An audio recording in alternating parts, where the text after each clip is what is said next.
the number one reason your emails are hitting junk and what to do about it. Hey guys, it's Cameron once again with another YouTube video. And today I just wanted to give you a bit of context. 1 year ago, I was in Shetland, which is a small island up in the top of Scotland, -8 degrees, wind chill, freezing my ass off, pumping in 10, 11, 12-hour shifts to a job I absolutely despised. Fast forward a year, I am a digital nomad living here in beautiful Vietnam, helping my clients get out of the spam, which is, how's that for context? It's a bit of a 180. But today I want to share with you how I actually managed to get my clients out of spam. So if you're a business owner watching this right now, this is the reason I said it's the number one reason your emails go to spam is because it's technically the first thing that you should do when you set your, or one of the first things you should do when you set your email domain up. But time and time again, I'm seeing in my spam folder on my inbox that the DNS records are not set up correctly. So with that said, I want to show you, and for you beginners, if you're watching this as well, what I'm even talking about. Because for context, I am not some guru. I'm just learning about this and sharing what I'm learning because it can help both you guys, beginners wanting to offer this as a done-for-you service, and business owners who are just wanting a quick fix to be like, look, get me out of spam now. I'm looking to be your guy. So let's get in. I'll move myself out the road. The reason I'm saying do this first is because it's the first thing I check, because as an outsider looking at your email inbox, I can check the DNS records. And there are a few smart tools that we can check as well. So I just wanted to share that this is actually what it looks like. So for you beginners, you're going to be looking at that going, whoa, I'm going to run 100 miles an hour the opposite direction. But do not worry. It's all basically like copy and paste. It looks very messy. It is very messy. It gets messy. But a lot of it is copy and paste. And I know it's horrific. But look, I know about this. I know how horrific it is because I did that engineering degree. So it looks sort of pleasant compared to some of the shit that I saw at university. But anyway, so this is the notification I was talking about that you can check in your Google inbox. Now, I've obviously blanked out my client's domain for privacy reasons. So this is what we got to start with. So these are the 3 DNS records, which I will explain in a sec what they are. But can you see here? Two out of 3 were failing. 1 passed. Now, that is a nightmare because the thing is, these emails were hitting primary for a while, and then they were going to junk. So I had to start investigating. And the first thing you do is check the DNS records. So those 2 were not set up correctly. And then look, you can see Monday, January 6th, and just a few short days later, they were not short. When you're figuring this stuff out, big shout out to my friends, Kev and Rye, because they helped me a lot. Like, yeah, I just wanted to give credit to them. Credit where it's due. Teamwork makes the dream work. Always remember that. Stop trying to be a lone wolf. And then this is the result. Pass, pass, pass.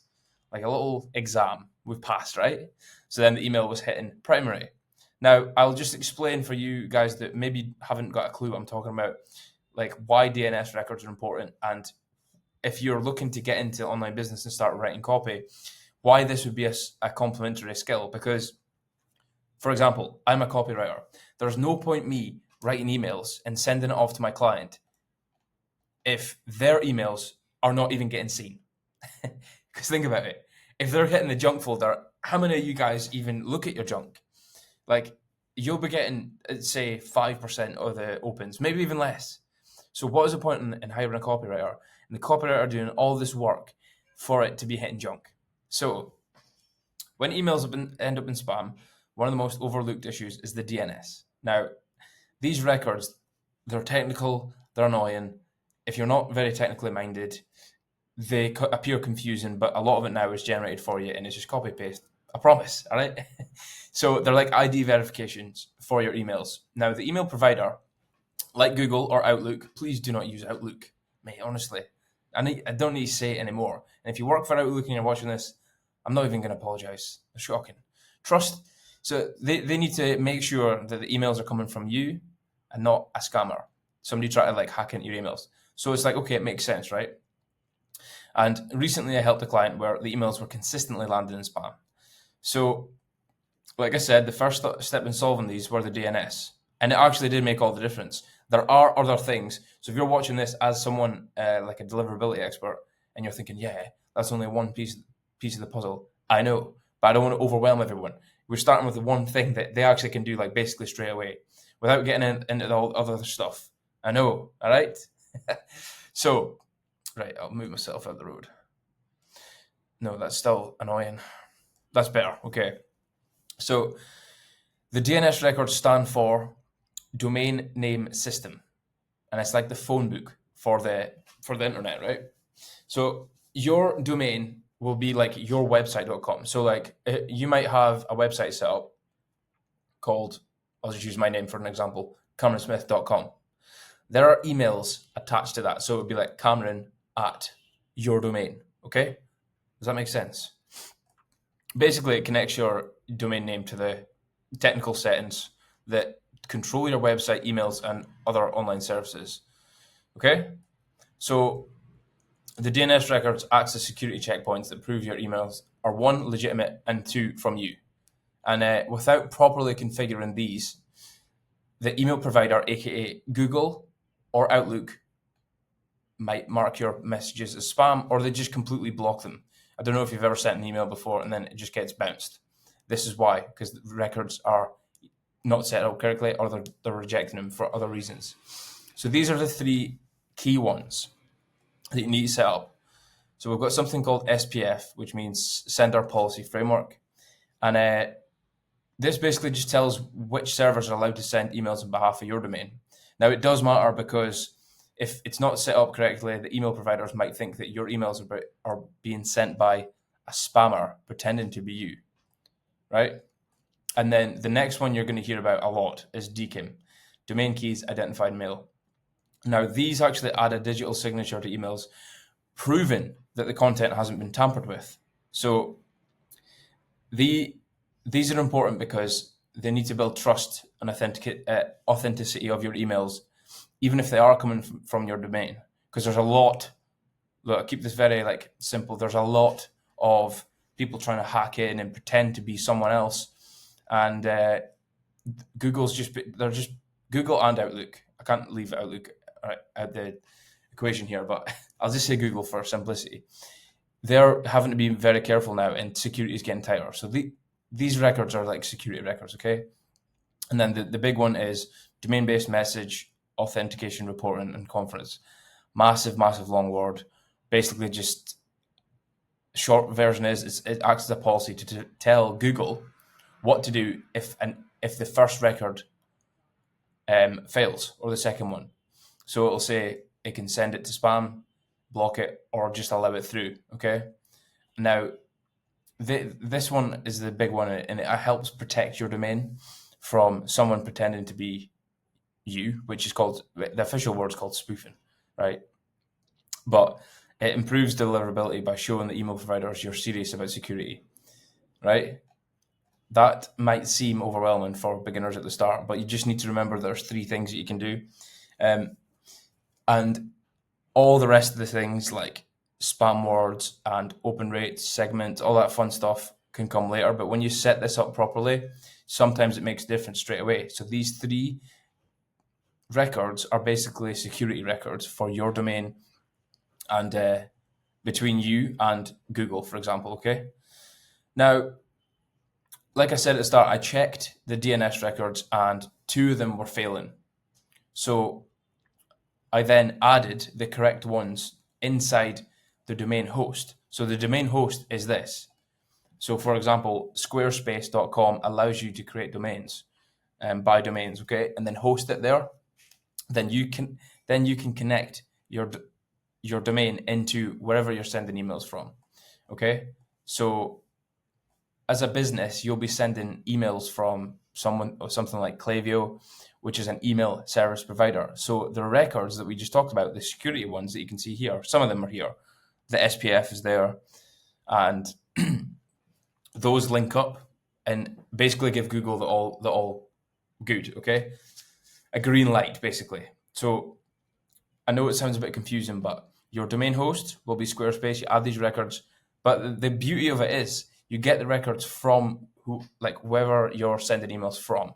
So in my case, it was Klaviyo. They say, copy this, copy this, copy this. So I know it sounds confusing and it can be a bit of a pain in the arse, but usually there's a lot of copy and pasting going on, which is good. Now, a few things you can do if your emails are still hitting spam after you've done this is when you fix this, you can check. There's some tools that you can use that check basically your spam rate, because this is a new thing that Google's done as well. If anybody marks you as spam, or you've got words, there's actual detectors. The algorithm's getting super smart. So your email cannot contain any words that would be spammy. Or guess where it's going? The junk. So to recap, we've got the 3 important, boring, I apologize, security records for your email. We've got the 3 bouncers, right? But then we've got how bad is the spam rate?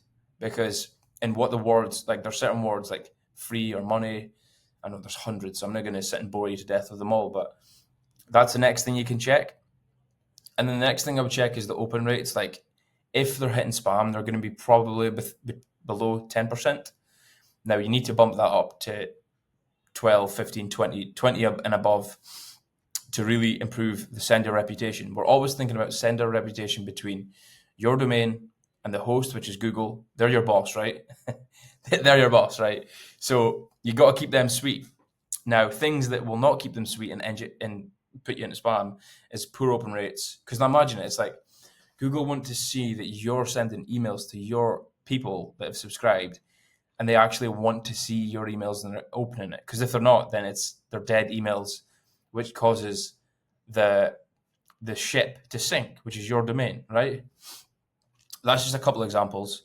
Now, if you guys want to learn more about this, then I have got some modules inside my free group, and that's for you guys if you want to just learn how to do this as a service for clients. This is a very sort of surface level thing. We can go more into how you can get this set up, but I promise you, it is a bit tricky at the start. It's a bit of a nightmare, but once you get accustomed to the 3 records and the things that I mentioned, you can generally get people out of spam. Now, there are times when it's just a no-go.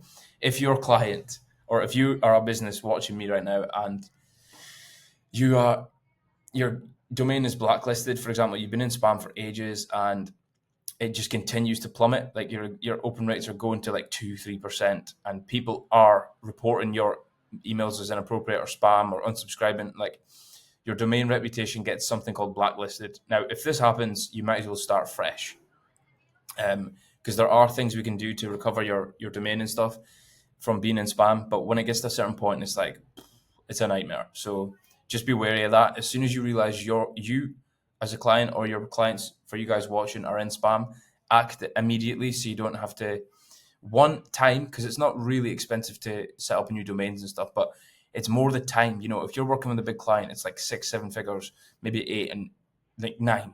They cannot afford to lose. Say they're doing 30%, if it's an e-commerce brand, 30% of the revenue through email. Think how much money that's going to cost them because of the time it takes to get all the new domains bought, set up, migrated, all the contacts migrated and everything. It's a lot. So time is money. So if you're seeing it, act now. And I hope that helps, guys. If you want any more tips and tricks, this, like I said, this is very surface level, addressing the main thing that confused people, which is DKIM, DMARC, and SPF. So if you're a business owner and you want me to do this for you, just click the link below and you can book a call with me. And that's it, guys. I will see you in the next one.